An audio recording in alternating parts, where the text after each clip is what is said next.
today I'm outside to tell you a little bit more about this indoor and outdoor rug. It's made of 100% polypropylene, which is very soft and it won't harm your skin or your plants or your deck or anything else that you may lay it on. It's a very durable and low maintenance material. It's made of a high quality woven plastic straw that is actually heat treated around the edges so it won't fray. This rug is also waterproof and very easy to clean off. Even without water, you could just sweep it clean, and it's stain resistant. It's very breathable, so if it does get wet, it will dry in only a few minutes.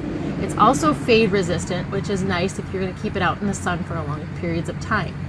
It did come with some ground nails, as you see here, and in each corner there is a loop, so if you do have it in the grass, maybe next to an RV or in your yard, you can stake it down and it won't blow away in the wind. Or you can also have it on a patio, a deck, maybe inside in a entryway. It's going to be a nice area rug for you. It also came with this very convenient bag, so you could fold it up and take it with you. So it's nice that it's foldable and portable, so you could take it wherever you want and store it in the winter if you're not going to be using it outside. So let me give you a closer look of the rug. I hope I was helpful. You go pick up one of these for yourself, and thanks again for watching.